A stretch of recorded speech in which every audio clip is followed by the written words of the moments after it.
Alright, let's go ahead and start with the auto move tile type here. So the auto move for the camera, if we go to the select and go to the properties on it. So for this one, and for probably all the other ones, we'll just turn the visibility on so that you can see it. In the end, during regular gameplay, you'll probably want to make sure they're invisible and it's just a triggerable object. But for us, so we can see when the player goes over it, we'll keep that on. This one, it has a auto move set of properties. You have the left and right, up and down for the movement type and the speed. So basically, if I drag this over, I can see the speed moving. I can drag it back. This is just going to give you an idea of how fast it's going to be moving in game. Also, if you were to go up and over, you can go at angles. You can go straight up or down. You can go left or right. These would be triggerable as well, in that you could use a trigger event to actually make this go in a certain direction based on another event occurring. Alright, so we'll just do it on one for this part.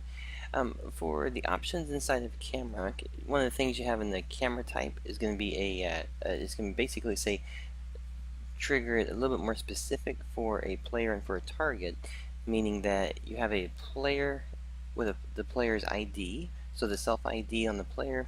You can be very specific, so you could say this camera could only trigger for the player with the ID of 2 or 3 or 0, so that instead, if you want only one player to be able to activate a camera or trigger a state, you could do it that way. Also, for the beginning of the game on start, it would work well for that. We'll take a look at another video on this one, but there is also a camera can trigger event, meaning that the camera itself that's rendering the screen right here has a trigger box that gets placed into the scene, and where it moves, it can actually create triggerable events. Alright, the other thing to take a look at is going to be the trigger state right here. By default, I believe on all the cameras for the default state, we have a on trigger enter, meaning that when you enter it, it's going to turn on. The off is actually disabled, and so is on start. If you wanted to walk into it and then when you leave it, you want to turn it off, you could enable this one. If you also wanted it to just start at the very beginning of the game, all you wanted was this camera just simply starts moving, then you would have on start checked for it. Right. But by default, we'll just do it this way so we can walk in, we can see the event happening, and understand what's going on for those parts. Alright, so let's go ahead and take a quick look here and see how the camera type works when it's in the scene. So I'm going to walk over to it, and camera starts moving here. When I leave it, remember we have it disabled, so it's simply going to say keep moving no matter what.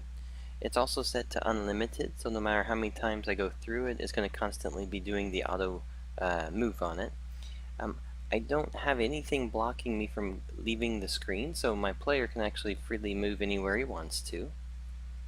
Alright, so that's going to be the basic properties for the auto move on it.